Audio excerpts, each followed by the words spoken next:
중급 15 보겠습니다. 저녁자료 다 받으셨죠? 따로 나갔죠, 저녁자료요.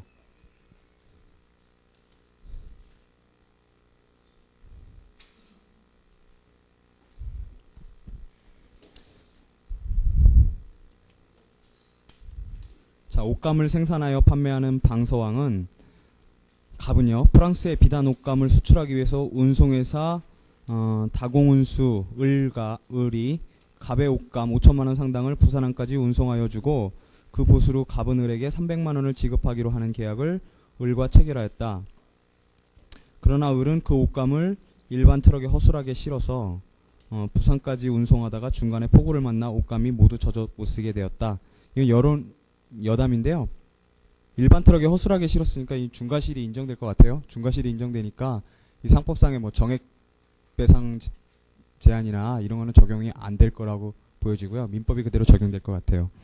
그래서 이에 당황한 갑은 급히 옷감을 더 생산하여 이름 있는 운송회사인 무공운수에게 1200만원을 지급하고 항공으로 운송하도록 하여 무사히 프랑스의 기일까지 수출할 수 있었다. 그로부터 1년 뒤 정신을 차린 갑이 을을 상대로 계약 불이행을 이유로 하여 3천만원의 손해배상을 청구하는 소를 제기하였다. 이 소송이 항소심을 거쳐 상고심에까지 갔다가 파기환송되어서 제소 후 2년 뒤에 다시 항소심에 계속하게 되었는데 갑은 다시 이번에는 불법행위를 주장하여 전체 손해인 6,200만원의 배상을 구하는 소를 제기하였다. 이 소가 적법한지를 논하라.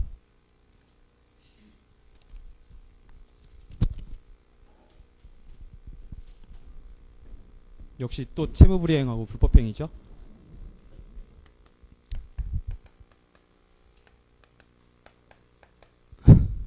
전수에서는 갑이 을에게 채불 손배 3천 청구를 했고요. 이게 지금 항소심 계속 중이죠. 항소심 계속 중이고, 근데 후소에서 다시 갑이 을에게 불법행위에 의해서 손배를 청구했는데 6,200을 했죠. 그래서 이게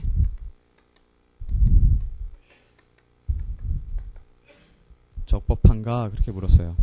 적법한가 물었으니까 이것도 지금 소송 계속 중이니까요. 또 이제 중복제소가 문제가 되겠죠. 그렇죠? 그다음에 이제 일부 청구 후 이거 이제 잔부까지 다 합쳐져서 청구하는 거죠. 손해 전부를 청구하는 거니까요. 그래서 이제 중복 소송이 문제 될 텐데 그 전에 이제 소송물 동일에서 우선은 이제 선결적으로 채무불이행하고 불법하고 이게 같은 건가 먼저 소송물 이론을 얘기를 해줘야죠. 그렇죠? 그래서 구실제법설에 의하면 전혀 문제될 게 없는 거죠. 그래서 이제 소송법설에 의할 때 이제 문제가 될 텐데, 자, 그래서 이때 중복 소송이 되는가 그랬어요. 그래서 앞에 있는 3천하고 앞에 있는 3천을 포함하는 거니까 3,200하고 나눠서 봐야겠죠. 이게 여기서 인정이 된다면, 이게 같다고 인정이 된다면 3천은 당연히 중복 소송이 되겠죠. 그런데 이제 3,200의 경우에는 이제 일부 청구하고 또 잔부 청구하는 경우니까 그때도 또 중복 소송이 되겠는가? 요 학설 대립수라는 거예요.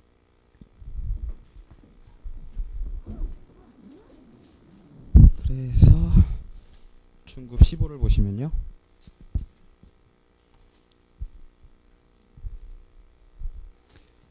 자, 로마자 2에는 채무불이행과 불법행위에 의한 손배 청구의 동일 여부 이렇게 나와 있고요. 그 다음에 로마자 3은 일부 청구 후에 잔부 청구가 중복제소인지 여부 이렇게 돼 있어요. 그래서 로마자 2에서는 소송물 이론 쭉 나와 있죠. 구실제법설, 1분지설, 2분지설, 그 다음에 대법원 태도 해서 여기서는 1분지설을 취해서요. 1분지설에 의할 때 둘째 줄에요. 사안의 경우 금전지급 친구이므로 청구원인의 사실관계를 보충해 소송물을 특정해야 하나 양자는 동일한 사실관계이기에 동일한 급여를 청구하는 것이므로 청구의 동일성이 인정된다. 이분지설에 의해도 동일하다 그랬고요. 그 다음에 일부 청구의 잠부 청구가 중복재소인지 여부에 대해서는 우리가 아까 봤던 것처럼요. 명시설, 긍정설, 그러니까 중복재소 긍정설이요. 그 다음에 단일 절차 병합설 그렇고요. 판례 태도 있고요. 그래서 검토해서 단일 절차 병합설로 가서요. 사안에서 후소법원은 전소 청구와 완전히 중복되는 3천만 원 부분에 대해서는 바로 부적법 각하를 해야겠죠. 이건 따질 것도 없이 중복재소니까요. 근데 이제 나머지 3,200만 원 부분은 이제 단일 절차 병합설에 의할 때 중복재소에 해당하지 않지만 단일 절차로 병합하도록 노력을 해야 된다. 이렇게 써져 있는 거고요. 예. 그 다음에 중급 23회.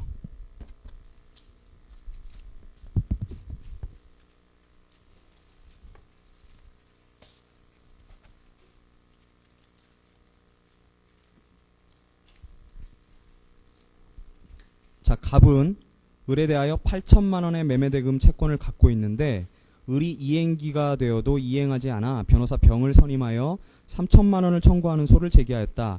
소송 계속 중에 갑은 변호사 없이 나머지 5천만 원을 청구하는 소를 또 제기했죠. 그 소송에서는 을이 대리인으로 병을 선임했어요. 그러니까 전수에서는 병이 원고 대리인이고요. 그 다음에 후소에서는 병이 피고 대리인이고요. 뭐 나올지 생각나시죠? 변호사법 31조요. 그쵸? 그 뒤에 첫 소송에서는 변론이 5회 더 진행되었고 두 번째 소송에서는 변론이 4회 진행되었는데 그동안 양 당사자 측은 채권의 존부에 관해서만 다투었다. 그러다가 두 번째 소송의 제5차 변론 기일에 이르러서야 병은 갑이 제기한 5천만 원 청구의 수를 중복재소라고 주장하였다. 이게 그럼 실기한 공격 방어 방법이 되겠는가? 이걸 지금 말하려고 계속 뭐 몇 차 기일 얘기하는 거죠. 근데 이제 이거는 소송 요건이고, 그쵸? 직권조사 사항인데 이거에도 실기한 공격 방어 방법 각하 규정이 적용이 되겠는가? 이걸 묻는 거예요. 자, 이러한 상황에서 후소법원은 어떠한 판단을 할 것인가? 그랬어요.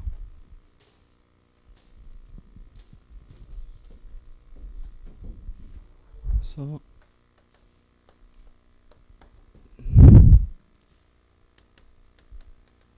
전수에서는 병이 갑을 대리했죠. 갑을 대리해서 을에게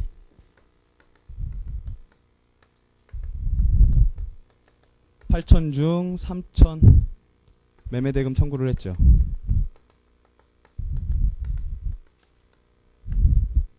근데 이 소송 계속 중에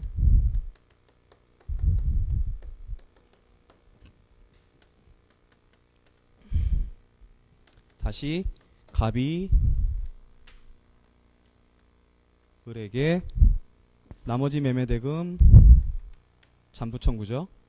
매매대금 잠부 5천을 청구했고 이때 병이 을을 대리했죠. 그 다음에 얘는 5회 변론기일에 중복재소라고 주장했어요. 이럴 때 후소법원은 어떻게 판단할 것인가? 자, 그래서 우선 첫 번째요. 전형적으로 중복재소가 되는가? 이게 먼저 나오겠죠. 그죠? 일부 청구와 잠부 청구 요 문제고요. 그 다음에 변호사법 31조 위반 문제가 있는 거죠. 근데 여기서는 동일 사건이 아니고 다른 사건이니까, 그러니까 1호에서 규정하고 있는 동일 사건이 아니고 2호에서 규정하고 있는 다른 사건에서 쌍방을 대리한 거니까 요 경우는 2호의 문제가 되고요. 자, 그때 제가 첫 시간에 말씀드릴 때 2호에 대해서는 홍문혁 선생님이 견해가 명확하지 않다고 그랬었어요. 그렇죠? 1호하고 3호는 선생님 말씀에 쌍방대리, 명확히 쌍방대리적인 규정하고 그 변호사 품위 유지를 위한, 그죠? 그런 규정하고 두 가지를 나눠서 봐야 된다라는 게 홍문혁 선생님. 그래서 제가 그냥 임의대로 구분설 뭐 이렇게 학설 이름을 붙였었잖아요. 처음 듣는 얘기세요? 생각나시죠? 예, 예. 그래서 이제 거기서 이제 2호 문제예요. 2호. 여기서는 이제 2호 문제고요. 그 다음에 요 문제가 나와야죠. 실기각하.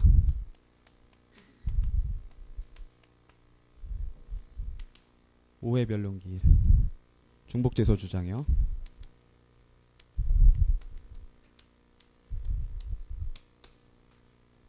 예. 그래서 답안을 보시면은요. 자, 우선 중복재소 해당 여부 그래가지고 다시 명시설, 긍정설, 단일 절차 병합설, 판례, 그다음에 검토해서 단일 절차 병합설 취했죠. 그래서 검토 및 사안의 경우 맨 끝에 두 번째 줄이요. 사안에서 갑의 잠부 청구는 중복재소에는 해당하지 않지만 남소라고 볼 여지는 있어. 여기는 요 말을 넣었어요. 소각합 판결을 받을 수 있으나 그 전에 단일 절차로 병합되면 아무 문제가 없다. 이렇게 했고요. 자, 그 다음에 이제 변호사법 31조 위반의 효과 그랬는데요. 자, 한번 우리 변호사법 다시 한번 찾아보실까요? 변호사법 31조요.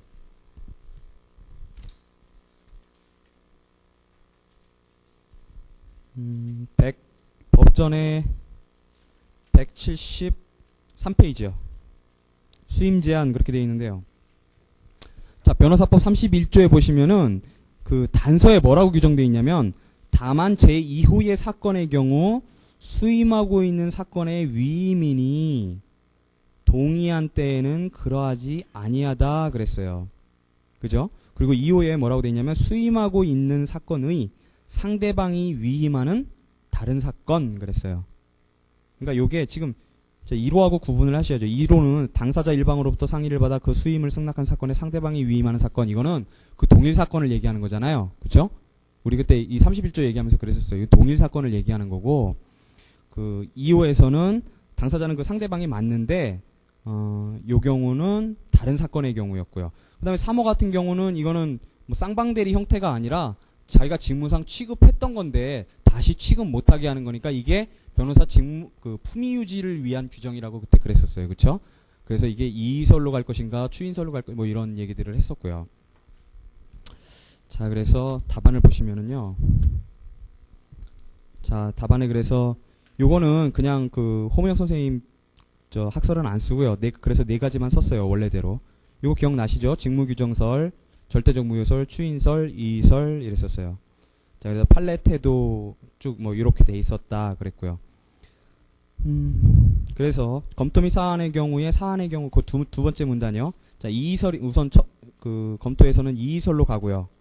이의설로 가서 사안의 경우에 법 제31조 단서에서 수임하고 있는 사건의 위임이 동의한 때는 직무행사가 가능하다고 규정하고 있으니까 갑의 동의가 있으면 병행 소송대리는 적법하게 되고 자요 갑의 동의요. 갑의 동의가 있으면 병행 소송대리는 적법하게 되고 동의가 없으면 갑의 이의에 의해 무효로 될 것이나 오해의 변론기일이 되도록 갑이 아무런 이의를 제기하지 않아서 이의권이 상실된 것으로 보는 것이 타당하다는 거예요. 자, 그래서 병행 소송대리는 유효하고 적법하다 이렇게 되는 거고요. 자, 그 다음에 이제 중복재소 주장을 5회 기일에서야 한 것이 이제 실기한 공격 방어 방법인지 그랬는데요. 자, 그래서 각하의 요건을 보시면은요.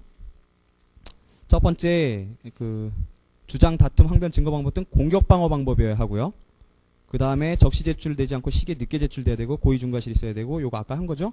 소송 완결 지연될 경우로 해야 되고 그 다음에 이 규정은 당사자가 공격 방어 방법을 제출할 책임을 부담한다는 점을 전제로 하니까 변론주의 절차에만 적용되고 직권 탐지주의 절차에는 적용되지 않으며 또 직권 조사 사항에도 적용 준용되지 않는다 이랬어요. 그러니까 이 사안에서 이 중복재소라는 것은요. 자, 소송 요건이고 그다음에 법원의 직권 조사 사항이니까 자, 사안의 경우에서요. 소송에서 피고 측이 이를 주장한 것은 법원의 직권 발동 촉구의 의무밖에 없다라는 거죠. 자, 항변 사항이라면 좀 얘기가 달라지겠지만요. 자, 그래서 제출의 시기적 제한이 없고 따라서 이는 149조를 적용할 사항이 아니다 이랬어요.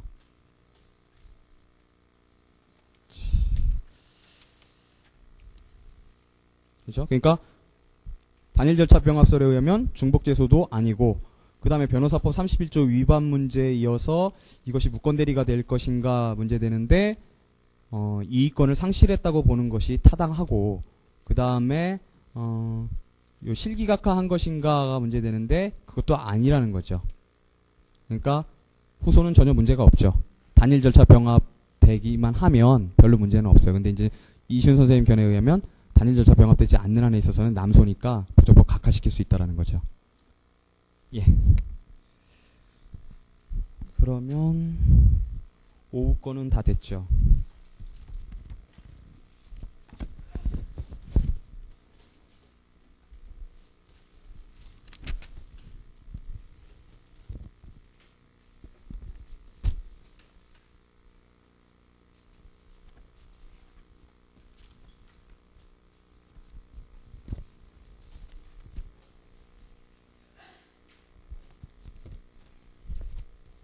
자, 그러면 이제 우리가 채권자 대의 소송에 대한 얘기로 들어가야 돼요.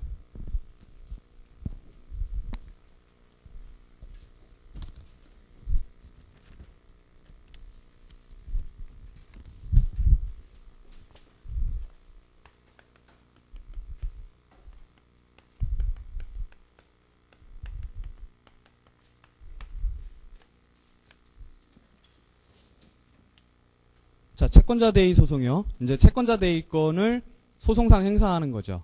채권자 대의권을 소송의 형태로 이제 채권자가 행사를 하는 건데, 자, 이 법적 성질에 대해서 견해의 대립이 있죠. 채권자 대의 소송의 법적 성질에 대해서 자, 견해 대립이 있는데, 그 전에 우선 채권자 대의 소송의 그 채권자 대의권 행사의 요건이 4가지가 있죠. 그러니까 보통 얘기하는 더 세분화할 수도 있지만 우리가 보통 그 민법이나 민소에서 얘기할 때 4가지를 얘기를 해요. 민법하고 좀 약간 다르죠. 이게 우선 피보전 채권의 존재가 있어야 되고요.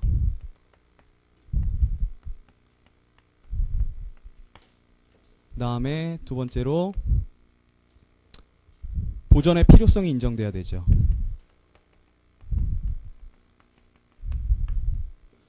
그래서 우리 민법에서는 이게 뭐 금전채권인 경우하고 특정채권인 경우하고 나눠서 얘기하죠. 금전채권인 경우에 뭐 무자력을 요한다 뭐 이러면서 보전의 필요성 나오는 게 있고요. 그 다음에 세 번째로 채무자가 권리를 불행사하고 있어야 되죠.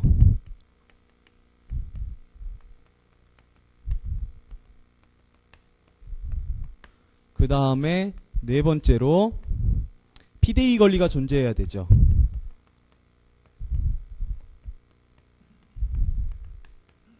이 피대위 권리는 채권일 수도 있고 아닐 수도 있기 때문에 그냥 피대위 권리라고 얘기를 하죠. 자, 근데 법적 성질에서 자, 우리 통설 판례는 법정 소송 담당서를 취하고 있죠. 그러니까 소송 담당의 일종이다라고 보고 있고요. 그 다음에 이제 호문혁 선생님이 아무도 이해하지 않고 있던 이 분야에서 이제 이의를 제기하신 거잖아요. 그죠? 선생님 말씀에 이의를 제기합니다 하면서 개그 콘서트 안 보시나요? 자, 독립한 대위건설이라고 부르는 것이요. 자, 이렇게 2가지 견해가 있는데요. 자, 법정소송 담당설에 의하면 1요건과 2요건과 3요건은 당사자 적격의 문제라는 거예요.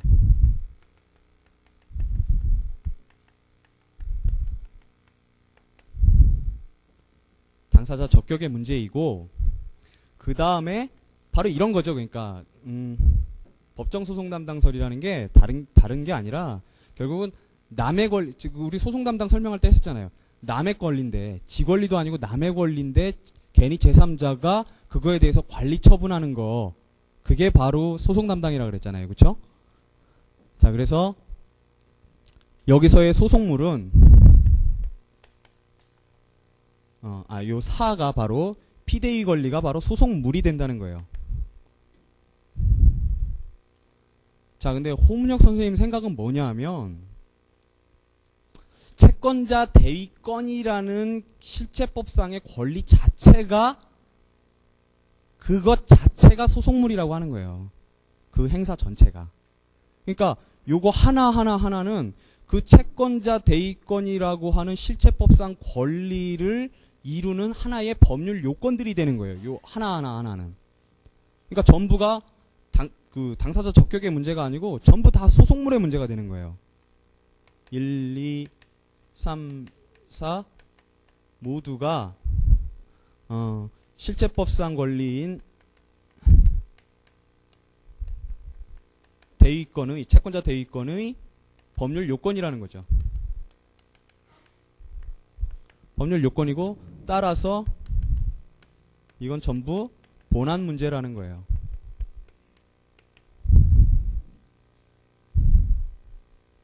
자, 이런 이대립으로부터 많은 일들이 생겨나죠. 많은 일들이 생겨나는데 제일 피 터지게 싸우는 부분은 이 부분이에요. 피보전 채권.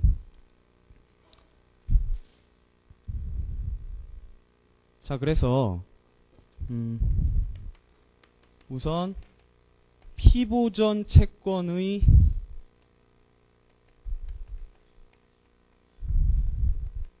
부존재 시에 피보전 채권의 부존재 시에 피보전 채권이 부존재하면 그때 법원이 어떤 판결을 해야 하는가, 이게 문제가 돼요. 피보전 채권이 없을 때. 자, 피보전 채권이 없을 때는 법정 소송 담당설에 의하면 당사자 적격에 흠결이 생기는 거죠. 당사자 적격에 흠결이 생기니까 소각하로 가는 거예요. 소각하설이라고 그러고요. 이제 이시훈 선생님이 그냥 요 대립과 그냥 구분을 해가지고 이렇게 학설 이름을 붙이시더라고요. 이런 게 애매해요, 사실은. 어떤 학설이 있고 그런 학설 대립으로부터 파생돼가지고 그대로 논리가 일관돼서 쭉 가는 건데, 그거를 중간에서 딱 따가지고 또 학설 이름을 붙여가지고 별도로 목차를 잡을 건지, 그거를 한꺼번에 여기서 그냥 얘기하면서 한꺼번에 다 목차를 잡을 건지, 그게 항상 애매해요. 예. 근데 어쨌든 이제 이름을 붙이셨으니까 이거는 별도로 목차를 잡아도 되는 거죠.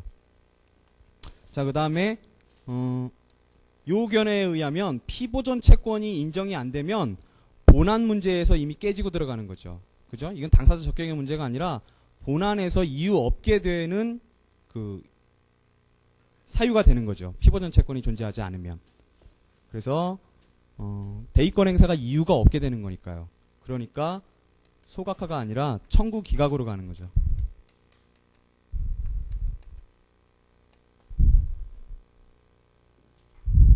이렇게 되는 거고요. 그다음에 여기서 이렇게 비판을 할 때는요. 여기서 이제 부수적으로 나오는 견해 대립이 뭐냐면, 과연 당사자 적격이라는 거를 어떻게 판단해야 하는 건가? 당사자 적격 판단이요. 자, 우리 원래 당사자 적격 우리 첫 시간에 할 때 어떻게 판단한다 그랬어요? 주장 자체로 판단하죠. 이행해소에서요. 이행해소에서 이행 청구권자라고 주장하면 당사자 적격이 바로 인정된다 그랬어요. 그 사람에게 진짜 이행 청구권이 있는가 없는가는 본안 문제죠. 그렇죠? 하지만 이행 청구권이 있다라고 주장하면 그 사람은 원고 적격이 있고, 그 사람에 의해서 저 사람이 이행 의무가 있습니다라고 얘기했을 때 그 사람이 바로 피고 적격자가 되는 거죠. 원칙적으로 그렇단 말이에요. 그런데 이 채권자 대의 소송 때문에 이게 문제가 돼요. 채권자 대의 소송 때문에 소송 담당의 경우에는 사실은 견해 대립이 있어요. 뭐냐면 여기서 이제 파생되는 거죠. 소송 담당의 경우에는 제가 임의대로 학설 이름을 붙였어요.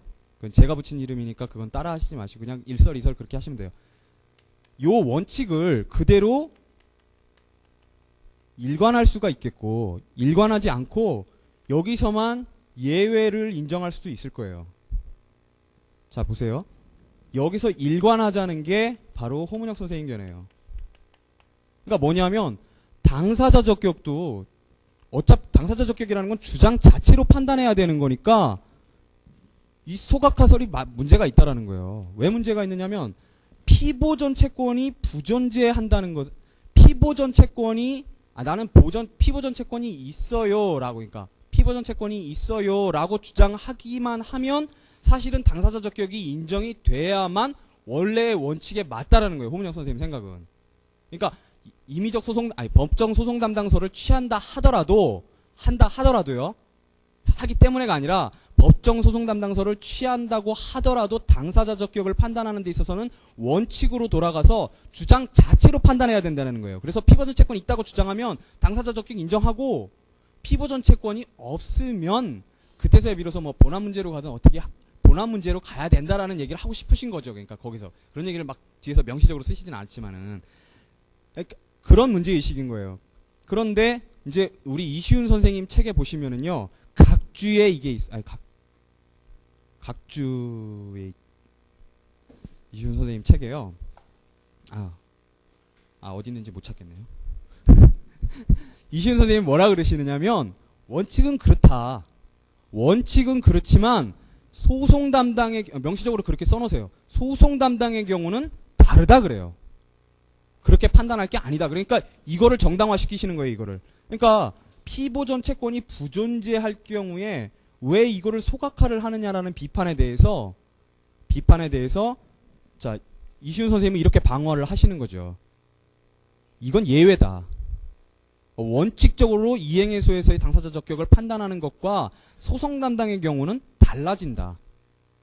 라고 판단을 그렇게 그냥 방어하시는 거예요. 자 그렇고요.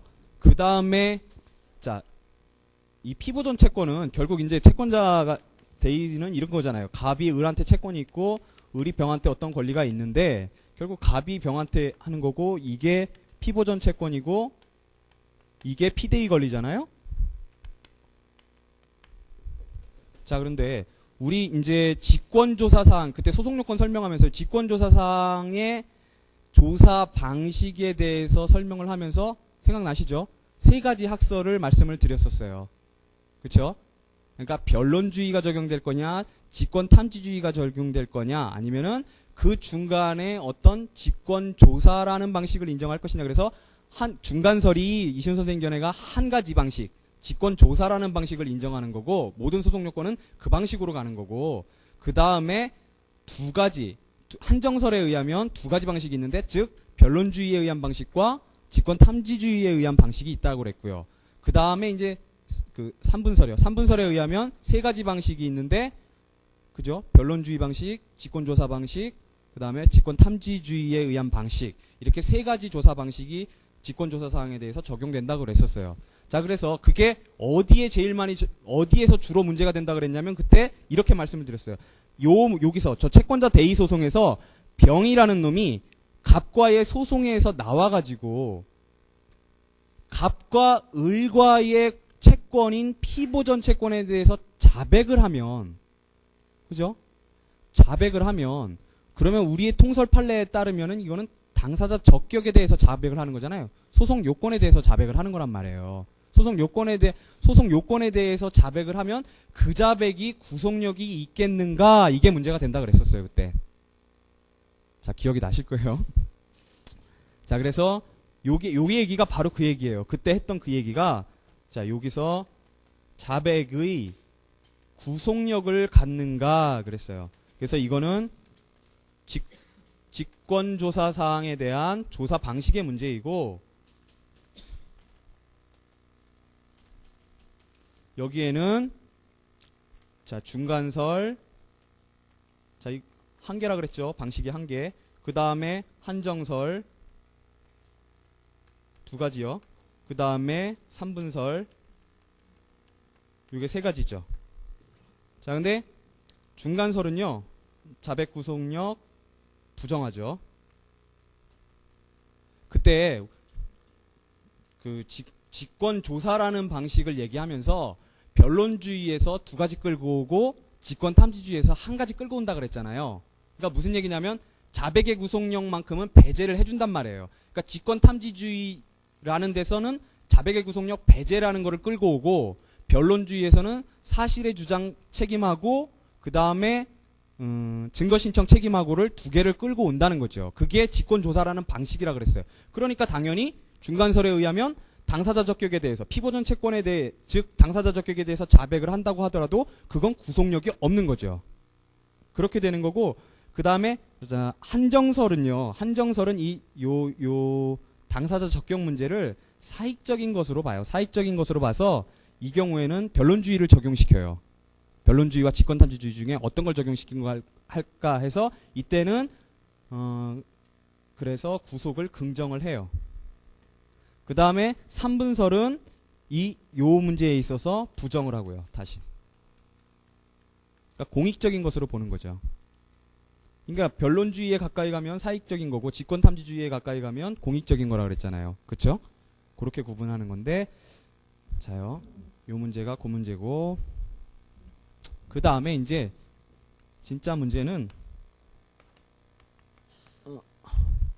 채권자 대위 소송과 채무자와의 관계예요.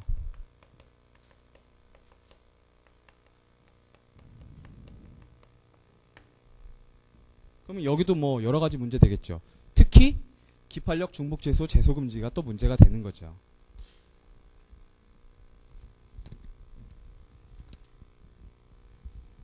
자, 그래서 첫 번째로 기판력에 대해서는요. 채권자 대위 소송에서 대위 채권자가 받은 판결이 채무자에 대해서 기판력을 미치겠는가? 즉 이건 뭐예요? 확장의 문제죠. 그렇죠? 확장의 문제예요. 확장의 문제. 그러니까 원래 당사자 동일해야 기판력이 미치는 거잖아요. 그런데 그 당사자 동일하지 않은 당사자에 대해서도 이게 기판력이 확장될 수 있는가의 문제니까 확장의 문제란 말이에요. 자, 이거에 대해서는 부정설이 있고요. 긍정설이 있고요. 역시 절충설이 있어요. 자, 부정설은 홍은혁 교수님이 부정설을 취하시고 계시고요. 긍정설은 송상현 교수님이요. 그 다음에 민법의 다수설도 긍정설이에요. 민법 밖의 다수설도 긍정설이고요. 자, 절충설은 우리 다수설 판례가 절충설을 취하고 있죠. 그러니까 부정설에 놓은 거는 뭐예요? 소송 담당 아니라는 거예요. 근거가.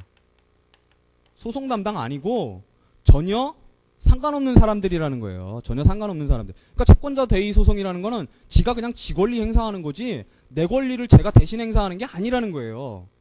그러니까 쟤하고 나하고는 아무 상관이 없죠. 그러니까 기판력이 미칠 이유도 전혀 없는 거예요. 홍문혁 교수님 생각에 의하면. 그 다음에 긍정설은 뭐냐면 우리 저번에 기판력 할 때 이 218조 사망을 봤죠. 자, 218조 사망에 보면은 담당자가 받은 판결은 피담당자에게도 효력이 있다라고 됐어요. 그쵸? 그 기판력 확 미친다 나오잖아요. 미친다 생각나시죠? 218조 사망에서. 자, 그래서 218조 사망을 근거로 소송 담당이니까 당연히 미치고 이거를 자, 절충설처럼 채무자의 지부지를 기준으로 판단해서는 안 된다라는 거예요. 이거는 기판력의 법적 안정성이라는 취지에 안 맞는다는 거예요.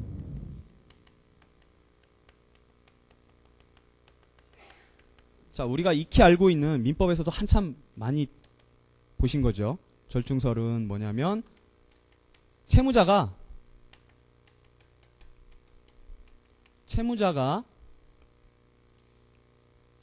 채권자 대위 소송의 소송 계속 사실을 안 경우에만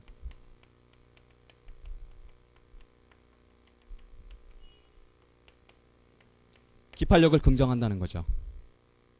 그러니까 이건 뭐냐면 다른 말로 절차보장설이라 그래요. 이거는 어떤 생각을 전제로 깔고 있는 거냐면 채무자가 채권자 대위 소송, 즉 내 권리에 대해서 나에 대한 채권자가 내 대신 어떤 관리 처분하는 그런 지금 소송을 하고 있단 말이죠. 관리하는 소송을 하고 있는데 그걸 만약에 내가 안다면, 그 사실을 안다면 내가 그 소송에 뛰어들어가 가지고 채권자가 이기도록 내가 도와줘야 한다라는 생각이 기본에 깔려있는, 전제에 깔려있는 거예요. 그러니까 그렇게 하지 않으면 불이익을 주겠다라고 하는 거죠. 그러니까 절차 보장을 해줬으면 절차에 들어와서 자기가 이길 수 있도록 충분히 그런 절차 보장을 소송고지든가 뭐 이렇게 알려줘가지고 절차 보장을 해줬으면 기판력을 받게 하겠다라는 거예요. 자, 이게 절충설이고요. 자, 중복소송도 그렇고 제소금지도 그렇고 기판력으로부터 먼저 얘기가 출발이 돼야 돼요. 자, 그 다음에 채권자가 제3채무자한테, 자, 갑이 병한테 지금 대위소송을 하고 있단 말이죠. 그런데 그 소송 계속 중에 을이 또 병한테 동일한 청구를 들어갈 때 그때 바로 중복재소가 되겠는가 이런 거죠. 여기의 경우도 마찬가지겠죠. 채무자가 소송 계속 중에 채권자가 대의 소송을 제기한 경우 이 경우도 마찬가지겠죠. 자, 여기도요. 학설이 세 가지가 있어요.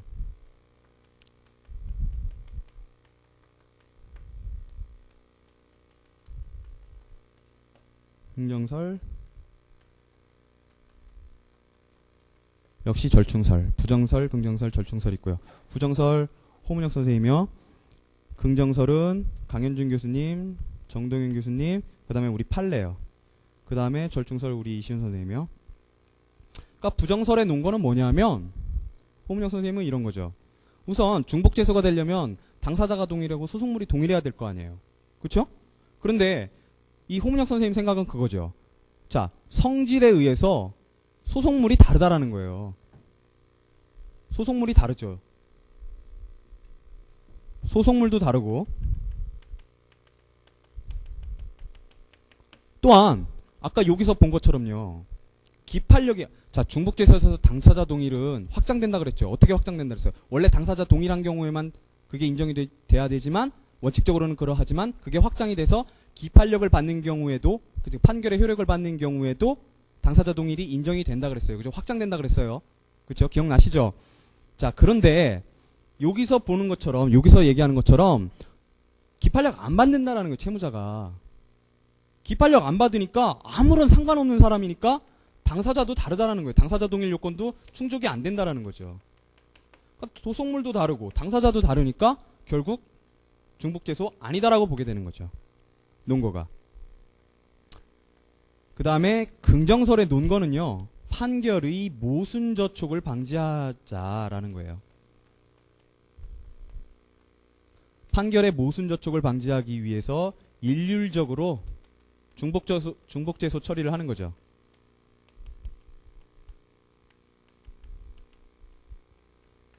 무조건. 그러니까 우리 판례 보시면은 기판력에서는 절충설을 취하고 있죠. 채무자가 안 경우에만 기판력이 미친다라 그래요. 그런데 중복재소에 와서는 뭐라 그래요? 무조건 중복재소 된다 그래요. 무조건요. 채무자가 알든 모르든 무조건 중복재소가 된다 그런다고요. 요거를 주의하셔야 돼요. 요거를. 그 다음에 이시훈 선생님은 이거 그대로 가자는 거예요. 원래대로. 기판력 취지대로 기판력이 미치면 당사자가 동일하니까 당사자 동일 요건이 인정이 되니까 그러면 채무자가 안 경우에 기판력을 받으니까 그러면 채무자가 안 경우에만 당사자 동일 요건이 충족이 되겠구나 라는 생각인 거죠. 그러니까 역시 동일하게 가서 채무자가 안 경우에만 소송계속 사실을 안 경우에만 기판력이 미쳐서 당사자가 동일하고 소송물 동일은 얘기할 필요가 없죠. 왜냐하면 소송 담당설이니까 소송물은 당연히 동일하다고 할 거란 말이에요. 왜냐하면 채권자 대의 소송의 소송물도 이 피대의 권리고 이 피대의 권리가 사실은 채무자의 제3채무자에 대한 권리잖아요. 그러니까 채무자가 소를 제기하든 대의 채권자가 소를 제기하든 소송물은 똑같게 보는 거죠. 법정 소송 담당설에 의하면. 그러니까 여기서는 이제 당사자 동일 얘기만 사실은 하시는 거예요. 그 다음에 재소금지가 있죠.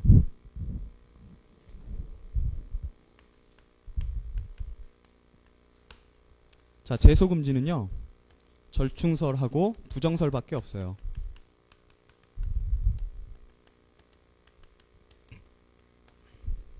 뭐 긍정설이 없으니까 절충설이라는 이름을 붙이면 좀 이상하긴 한데 어쨌든 부정설이 송상현 교수님하고 호문혁 교수님하고요.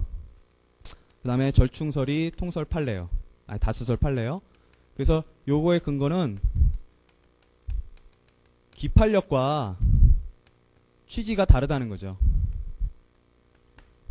재소금지는 취지가 다르다. 그래서 재소금지가 되지는 않는다라는 거죠. 그러면 호문혁 선생님은 뭐 저런 논리를 그대로 밀고 나가시겠죠.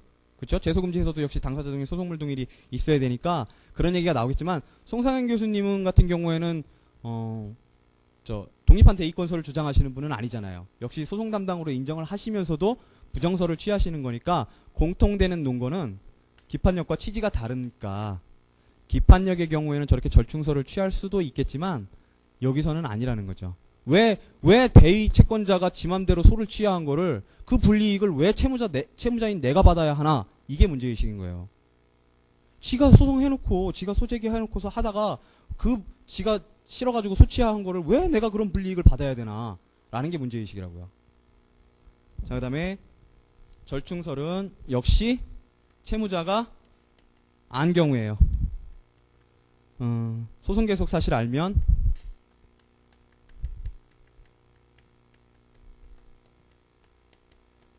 제소가 된다는 거, 제소 금지 효가 미친다는 거죠. 이렇게 제소 금지에선 두 가지가 있고요. 그 다음에 이제는 이제 이게 제일 중요한 문제고요. 다른 데서는 뭐 그렇게 중요하진 않아요. 채무자의 소송 중에 채권자 대의 소송.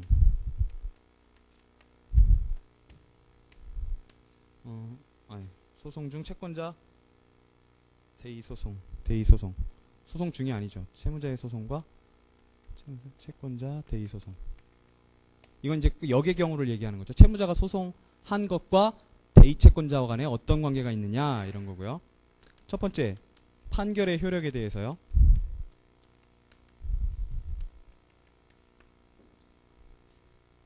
왜 여기서 판결의 효력이라고 그러냐면 기판력이 아니라고 보는 견해가 있기 때문에 그런 거예요. 자, 판결의 효력에 대해서는 우선 당연히 부정설은 등장하겠죠.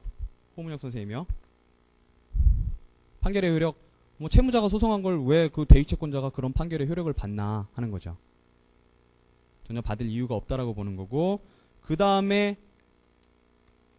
기판력을 받는다라고 하는 게 우리 정동현 교수님 생각이에요.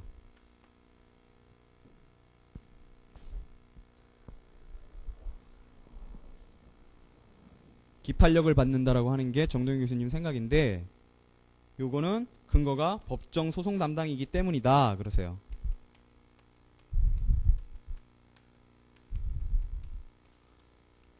근데 이게 그러니까 뭐냐면 218조 사망을 염두에 두고 말씀을 하시는 거예요. 근데 218조 사망은 역의 경우잖아요. 그러니까 담당자가 받은 판결은 피담당자에 대해서도 효력이 미친다는 거지, 피담당자가 받은 판결이 담당자에게 미친다라는 규정되어 있지는 않잖아요. 그렇죠? 그런데도 이 법정 소송 담당이니까 기판력이 미친다라고 이렇게 얘기를 하세요. 근거를. 그 다음에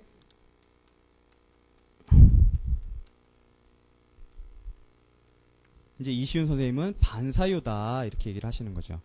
판결의 효력인데, 판결의 효력이긴 한데 기판력은 아니고 요게 실체법을 통해서 통과해가지고 미치는 반사유다라고 얘기를 하시는 거예요.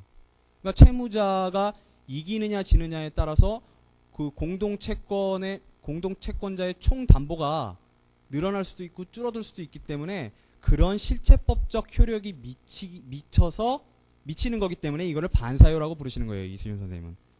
그래서 공동담보가 증가한다. 공동담보가 증감할 수 있다. 이렇게 보는 거예요. 그래서 이익이 될 수도 있고 불이익이 될 수도 있기 때문에 그래서 반사유가 미치는 관계다. 이렇게 얘기를 하시는 거고요. 그 다음에 중복제소에 대해서는 저거 그대로 쓰시면 되고요.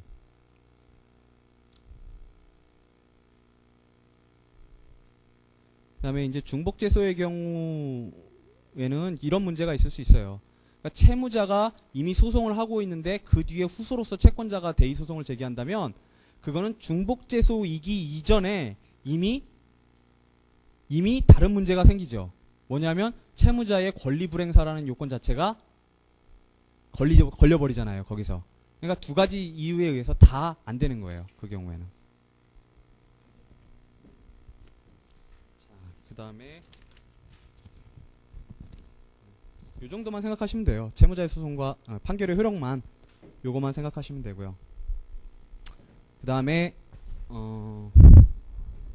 이제 마지막 한 형태가 채권자 대의 소송과 다른 채권자와의 관계죠.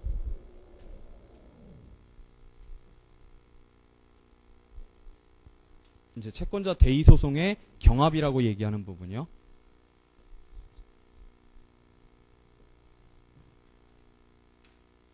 그러니까 채권자가 사실은 여러 명일 수가 있는 거죠.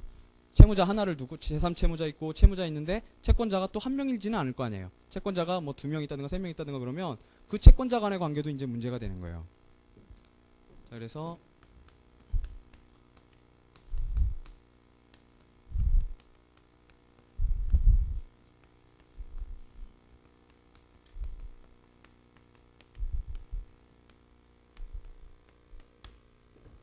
자, 여기서요. 우선 판결의 효력은요. 그러니까 대위 채권자가 받은 판결이 다른 대위 채권자에게도 영향을 미치겠는가 하는 거죠. 판결의 효력이 미치겠는가 이런 거예요. 당연히 홍명 선생님 꾸준히 부정설이시죠. 당연히 부정설일 수밖에 없어요. 법적 성질부터 달라지는 거니까. 그 다음에 여기도 기판력설이 있는데 우리 판례가 기판력이라는 표현을 써요. 기판력이라는. 그러니까 대위 채권자가 받은 그러한 판결이 다른 채권자에게도 기판력으로 미친다라는 표현을 써요. 그 다음에 이시훈 선생님은 이제 이렇게 말씀하시죠. 나는 차라리 반사효로 보고 싶다. 이렇게 얘기를 하세요.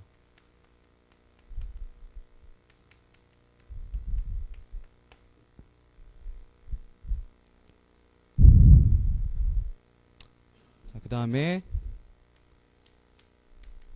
만약에 요게 제일 문제가 많이 되는 거죠. 여기서는 중복소송이 제일 문제가 많이 돼요.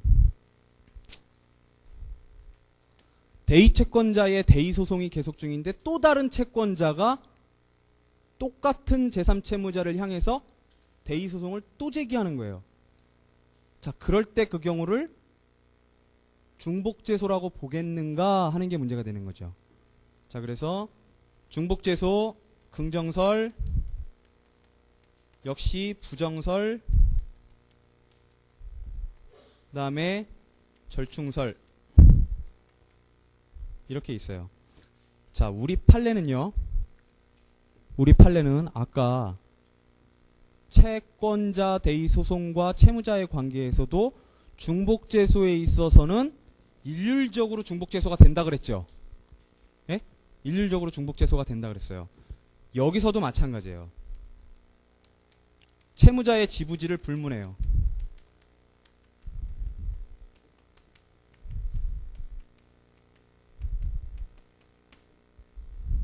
자, 채무자의 지부지를 불문하고 무조건 중복제소가 된다 그래요. 그러니까 갑이라는 사람도 을에 대해서 채권이 있고 정이라는 사람도 을에 대해서 채권이 있고 을이 병에 대해서 권리가 있을 때 지금 이렇게 하는 거죠. 지금 요 소송과의 문제를 얘기를 하는 거예요. 지금 요렇게 소송하고 요렇게 소송할 때. 자, 후소가 중복제소가 된다는 거죠. 자, 그 다음에 역시 홍명 선생님은 부정설이시고요. 자, 소송물도 다르고 당사자도 다 다르다. 생판 남이다 이런 거예요. 이건 더군다나 이제 한 단계 더 거치는 거 아니에요. 채무자를 매개로 두고서 한 단계 더 거쳐가지고 관계를 맺는 거니까 완전히 다르다 이렇게 보는 거고요. 절충설이 이 교수님, 김 교수님, 강 교수님, 정 교수님 거의 다수설이죠. 그러니까 채무자가 안 경우에 자, 법정소송 담당서를 전제로 두니까 소송물은 일단 동일하고요. 뭘로 동일해요? 피대위 권리로서 얘가 하는 소송의 소송물도 얘에 대한 권리, A라는 권리가 소송물이 되는 거고 여기도 A라는 권리가 소송물이 되는 거잖아요. 그죠? 소송물은 일단 같다는 건 전제가 돼 있단 말이에요. 그래서 여기서 채무자가 안 경우에 채무자가 기판력을 받고 이 경우에 채권자도 당사자 동일이 된다. 이렇게 보는 거죠. 약간 엉성하긴 해요. 약간 엉성하긴 한데 이렇게 해요. 채무자가 안 경우에 기판력을 받고 그때 채권자도 당사자 동일 요건이 충족이 된다. 그래서 요거를 일관하려고 그러는 거죠.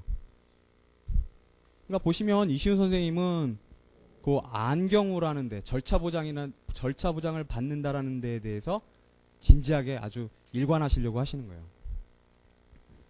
자, 그 다음에 여기서 조금 특이한 문제가 공동소송하는 경우. 그러니까 갑하고 정하고요. 갑하고 정하고 공동소송하는 경우에 이 공동소송의 형태가 뭐냐. 그래서 호문혁 선생님은 통공이다 그러시고 다수설은 유사필수적 공동소송이다 이렇게 얘기를 하고요. 왜냐하면 갑과 정 간의 판결의 효력을 받는 관계에 있기 때문이다.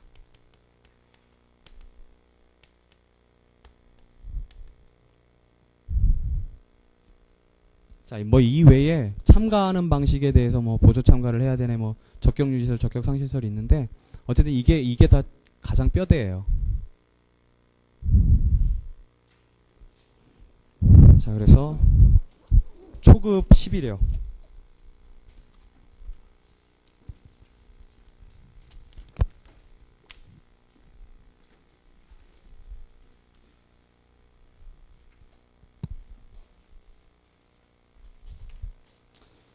서울특별시 관악구에 있는 토지를 을이 병에게 매도하고 소유권 이전 등기를 마쳤다. 이에 갑은 그 토지의 소유자가 을로 되어 있는 것은 갑이 명의신탁을 하였기 때문이라고 주장하면서 갑이 을을 대위하여 병을 상대로 병에게로 이전한 등기를 말소할 것을 구하고 동시에 을에게는 명의신탁 계약을 해지하면서 자신에게 등기를 이전할 것을 구하는 소를 제기하였다.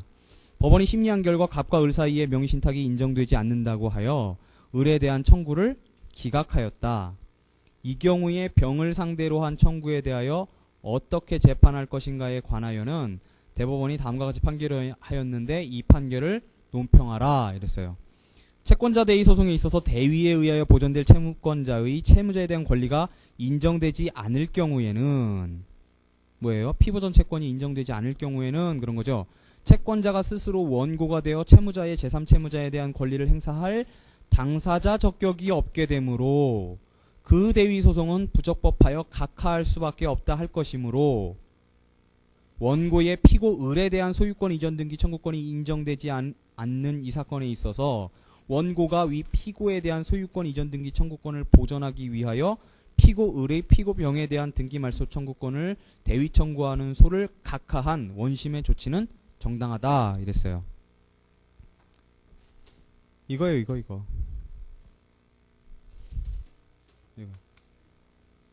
요 문제가 핵심에 놓여져 있는 거죠. 자, 그래서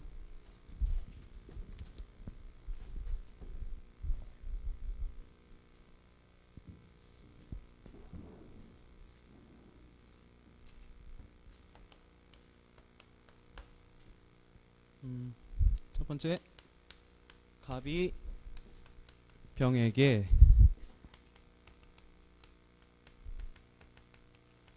그래서 을을 대위해서 이전 등기 말소 청구를 했죠. 자, 이거 을을 대위한 거예요. 그러니까 대위 소송이죠. 그 다음에 갑은 다시 똑같이 을에 대해서 명의신탁을 해지하면서 소이등 청구를 했죠. 소유권 이전 등기 청구를 했어요. 그랬더니 법원이 명의신탁을 부정해버렸죠. 명의신탁 관계. 그러니까 갑, 을 사이의 명의신탁을 부정하고 따라서 이거는 피보전 채권을 부정한 거죠.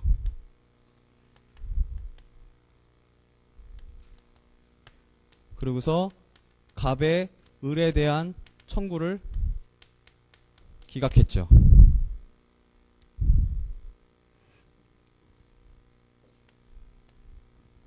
자, 그랬더니 대법원이 뭐라 그랬냐면 요 이제 대법원의 판결에 대해서 논평하라는 거니까요. 자, 피보전 채권의 핵심은 이거죠. 피보전 채권의 부존재는 당사자 적격 흠결이고 따라서 부적법 각하해야 한다. 요걸 얘기하는 거죠. 갑병 간의 지금 대의 소송이요. 갑병 간의 대의 소송을 지금 그게 문제되는 거죠. 지금 그 소송에 대해서 어떻게 판결할 것인가. 그렇죠? 갑병을 상대로 한 청구에 대하여 어떻게 재판할 것인가. 그 문제에 관해서 대법원이 저렇게 판결했다는 거예요. 그래서 이 판결을 논평하라는 거니까 결국은 뭐예요? 우선 이 얘기가 시작되려면 이 얘기부터 나와야겠죠. 채권자 대의 소송의 법적 성격부터 얘기가 나와야 되고요. 성질 얘기가 나와야 되고 그 다음에 이게 참 목차 잡기가 좀 애매한데요. 어쨌든 나눠서 당사자 적격의 아까 했던 얘기요. 판단 방법이요. 판단 방법에 대한 얘기가 나와야 되고 그러니까 왜냐하면 이제 홍문혁 선생님은 법정 소송 담당서를 취한다고 하는 것과는 별개의 문제로 보신다고 하는 거죠. 당사자 적격을 판단하는 문제는. 그걸 그렇게 인정한다고 하더라도 이건 별개의 문제다라고 보기 때문에 이걸 별개의 목차로 잡는 거예요. 그 다음에 마지막으로 그러면 피보전 채권 부존재 시에 어떻게 판단할 것인가 이렇게 되는 거죠. 자, 그래서요 답을 보시면은요. 자, 로마자 2에는 채권자 대의 소송의 법적 성격, 3에는 당사자 적격 구비 여부의 판단 방법, 그 다음에 로마자 4에 피보전 채권이 없을 때 법원의 조치 이랬어요. 자, 채권자 대의 소송의 법적 성격 보시면은요. 아까 했던 얘기가 있죠. 자, 문제점에는 4가지 요건이 써 있고요. 자, 그래서 학설의 태도에서 법정 소송 담당설, 독립한 대의권설, 그래서 이 안에 쭉 써 있어요. 그래서 독립한 대의권설 한번 볼까요? 채권자 대의 소송은 채권자가 채무자를 위해서 소송을 하는 것이 아니라 자기 채권의 보전을 위하여 민법이 자신에게 인정한 대위권이라는 실체법상의 권리를 행사하여 소송을 수행하는 것으로 소송 담당이 아니다. 이견에는 대위 요건이 1, 2, 3, 4는 모두 실체법상의 법률 요건이며 본안 판단의 문제라고 본다. 이랬어요. 자, 그래서 판례는 법정 소송 담당설을 취하고 있고요. 그래서 검토 및 사안의 경우에서 법정 소송 담당설이 이제 통설 판례니까요. 그걸 따라가야죠. 타당하다. 따라서 사안에서 대법원이 피보전 채권의 문제를 당사자 적격의 문제로 보는 것은 타당하다. 이렇게 갔고요. 그 다음에 그럼 당사자 적격 구비를 했는가에 대해서 판단하는 방법으로 자, 이행해소에서는 원칙적으로 주장 자체로 판단을 하는데 실제로 이행 청구권이나 의무자인가는 본안 적격의 문제이고 그러면 채권자 대의 소송의 경우에도 이행해소로서 동일하게 주장 자체로 판단할 수 있는지가 문제된다는 거예요. 아까 좀 전에 보셨던 거요. 그래서 학설의 태도 자 거기 예외설 일관설 제가 붙인 이름이라고 그랬어요. 거기 써놓으세요. 강사가 붙임 김영식 붙임 그렇게 써놓으세요. 자 그래서 예외설 자 제가 저 책에서 찾아보시라고요. 페이지 적어놨어요. 여기 있네요. 여기 페이지가. 자 이시훈 선생님 페이지 133페이지에 보시면은요. 자신의 권리에 관해서 이행해소를 제기하는 경우에 한해 주장 자체로 당사자 적격을 판단하는 것이며 나머지 경우 예컨대 채권자 대의 소송의 경우처럼 제3자의 소송 담당의 경우에는 주장 자체로 당사자 적격을 판단하지 않는다. 이렇게 해놓으셨어요. 왠지는 잘 큰 거를 안 대놓으시고요.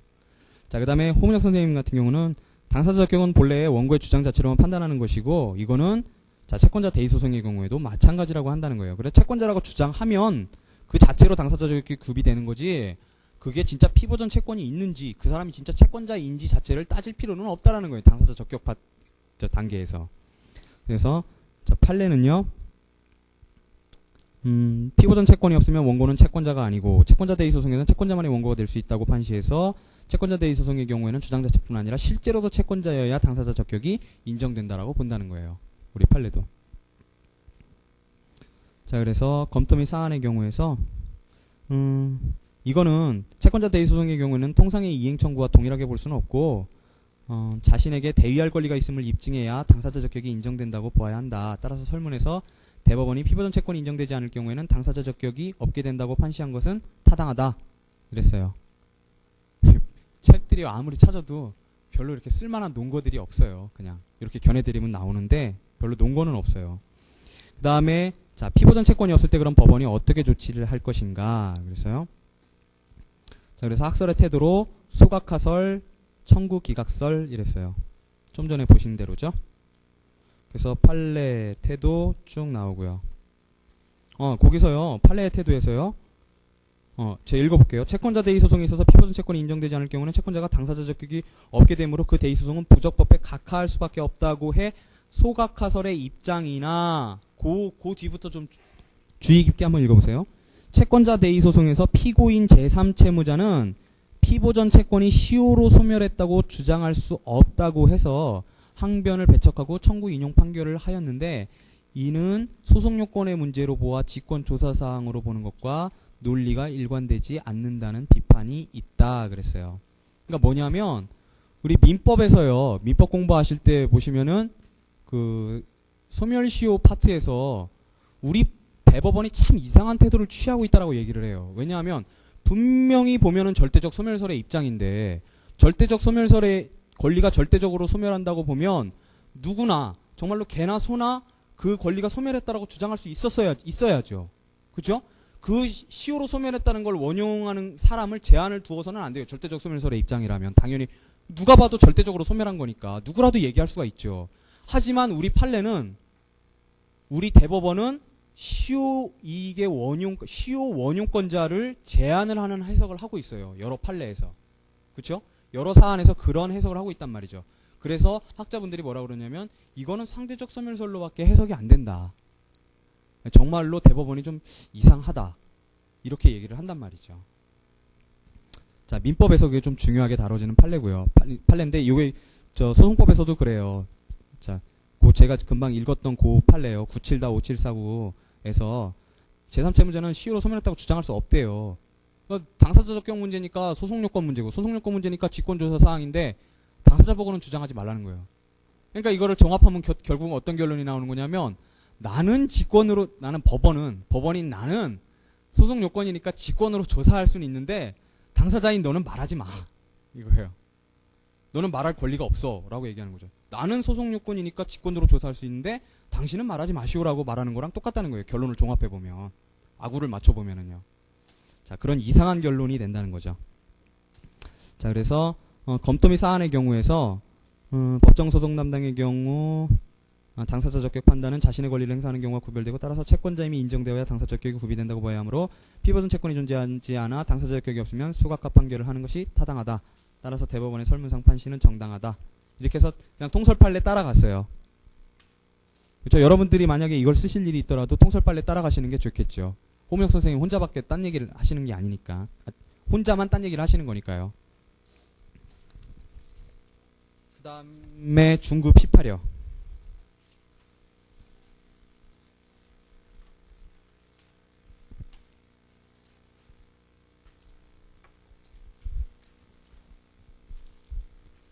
자, 을은 병에 대하여 이행기가 도래한 7천만 원의 채권을 갖고 있는데 병이 이행지체에 빠져 있음에도 불구하고 이를 방치하고 있었다.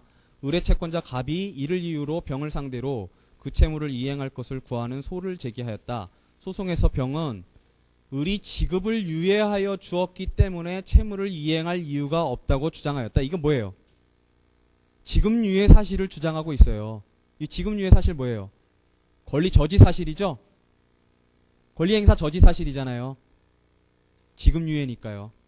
그러니까 권리는 있는데 그 이행기가 뒤로 미루어졌다라고 얘기하는 거 아니에요. 그러니까 아직은 때가 아니다라고 얘기하는 거죠. 마치 동시이행항변이나 유치권 행사하는 것처럼 똑같은 거란 말이에요. 지급 유예 사실을 주장하는 것은 지금 권리 저지 사실을 주장하는 거고 그렇다면 항변 사실이 되는 거죠. 이에 대하여 갑은 지급 유예가 있었다는 사실을 을로부터 들은 적이 없다고 주장하였다. 이건 뭐예요? 부인하는 거죠. 그러자 병은 지급을 유예해 준다는 내용의 을과 병명의로 된 합의각서를 제출하였고 이제 증거 제출하는 거죠. 다툼이 있으니까. 갑은 을을 증인으로 신청하여 지급을 유예해 준 적이 없다는 증언을 받아내었다. 법원이 심리 결과 을이 병에게 지급을 유예하여 주었는지 여부에 관하여 확신을 가질 수가 없게 되었다. 진위 불명이죠. 진위 불명이면 입증 책임 나오겠죠. 그러면 입증 책임 나오려면 그 주장 사실의 법적 성격을, 그 사실 주장의 법적 성격을 먼저 선행적으로 얘기를 해줘야 돼요. 그러나 법원은 당사자들의 사실 진술을 검토하고 증거를 조사하다가 갑의 을에 대한 채권의 소멸시효가 완성되었음을 알게 되었다. 이때 법원은 어떻게 판결을 할 것인가? 단 시효 완성의 실체법적 효과에 대해서는 절대적 소멸설을 따르는 것으로 한다. 이랬어요. 좀 전에 그 시효 소멸 얘기가 나오고 있죠. 소멸 시효 얘기가요.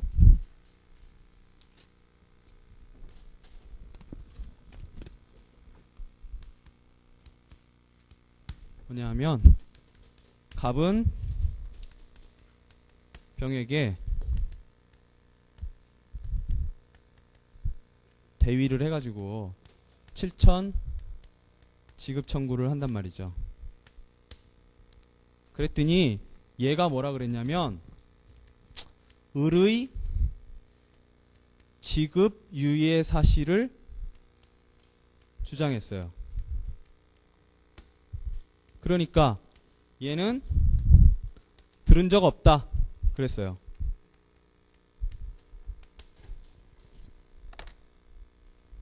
들은 적 없다. 그러니까 이거 부인하는 거죠. 난 모르겠다. 부지 내지 부인하는 거죠. 자, 그랬더니 얘가 여기다가 증거를 대기를 을과 병 명의의 합의각서를 제출을 했고, 그 다음에 얘는 을을 증인 신청을 했죠. 그러니까 저게 사실 아니다 이렇게 주장을 했고요. 그런데 결국 법원의 심증이 중요한데, 법원은 지급유예 사실에 대해서는 심증이 확신이 안 서기 때문에 진위 불명 사태에 도달한 거고, 그 다음에 그런데 보니까 피보전 채권의 소멸시효가 완성했다는 사실을 알게 되었다라는 거죠. 지득했어요. 이럴 때 법원은 과연 어떻게 판결을 할 것인가 이랬으니까, 첫 번째는 요게 문제가 되겠죠. 그러니까 피보전 채권의 법적 성격이 문제가 되겠죠. 그 다음에 두 번째가 바로 요거죠. 그러니까 지급유예 사실 인정 여부. 결국 이게 그 두 가지 논점이 되는 거고요. 그래서 답을 보시면은요. 자, 피보전 채권의 법적 성격 그랬어요. 그 다음에 3은 지급유예 사실의 인정 여부 그랬는데 제가 사족이라고 붙였는데 이건 좀 이따 보시고요. 자, 피보전 채권의 법적 성격 문제점은, 자, 피보전 채권의 존재라는 요건이 실체법상 법률 요건인지 소송 요건인지가 문제가 된다. 그래서 법정 소송 담당설에 의하면, 자, 당사자 적격의 문제가 된다. 그 다음에 독립한 대의건설에 의하면 본안 문제가 된다. 그렇게 돼 있는 거고요. 자, 그래서 검토 및 사안의 경우에서요, 법정 소송 담당설이 타당하다. 그래서 따라서 법정 소송 담당설에 의할 경우에 채권자의 피보전 채권의 존재는 당사자 적격의 문제로 소송 요건의 문제고 법원의 직권조사 사항이므로 당사자가 제출한 자료 등으로 법원이 동요건의 구비 여부를 판단할 수 있을 것이고, 시효 완성의 절대적 소멸설에 따를 경우 피보전 채권이 없어 당사자 적격이 흠결되었으므로 소가 부적법하여 각하 판결을 해야 한다. 이렇게 나가는 거죠. 그러니까 본안에 들어갈 필요 없죠. 이렇게 되면 본안에 들어갈 필요가 없어요. 소각하 판결로 그냥 땡 하고 마는 거니까 그 뒤에 얘기는 사실 필요가 없어요. 필요가 없는데 그냥 논점으로 잡혀 있으니까 그냥 쓴 거예요. 자, 그래서 사죽이라는 제목을 그래서 붙인 거고요. 자, 그래서 지급유예 사실 주장, 지급유예 사실을 인정할 수 있겠는가? 가부죠, 가부. 인정 가부요. 인정 가부인데, 자, 지급유예 사실 주장의 법적 성격에 대해서는 우선 부인인지 항변인지가 문제되고, 자, 사안의 경우에서 병이 을에 대한 채무의 지급유예 사실을 주장하는 것은 을의 채권의 존재를 부인하는 것이 아니고 그 채권의 존재를 인정하면서 그와 양립 가능한 권리저지 사실을 주장하는 것이므로 이는 항변에 해당한다. 그죠? 항변에 해당하죠. 그러면 이거에 대해서 입증 책임을 지금 진위불명 사태니까 입증 책임을 누가 지는가가 문제가 되는데 자, 입증 책임의 분배 기준 그리고 구체적 분배 이거 우리 아주 지겹게 봤던 거죠. 그 다음에 사안의 경우에 그래서 이제 그 구체적 분배에서 마지막 줄에 따라서 부인의 경우에는 부인하는 상대방에게 입증 책임이 있고 항변의 경우에는 항변 제출자에게 입증 책임이 있다. 그래서 사안의 경우에 지급유예 사실은 항변 사실로서 권리저지 규정의 요건 사실이므로 이에 대한 입증 책임은 항변 제출자인 병에게 있으나 사안에서 법원은 심증 형성에 실패하였으므로 즉 진위불명의 사태에 도달했으므로 지급유예 사실이 없는 것으로 판단해야 된다라는 거예요. 그렇죠? 물론 이제 소각화 판결을 해야 되기 때문에 따질 필요가 없지만 만약에 이게 적법해서 본안에 들어간다고 하더라도 지급유예 사실을 인정할 수가 없고 그래서 원고 청구 인용으로 나가겠죠. 그렇죠? 자, 10분간 쉬시겠습니다.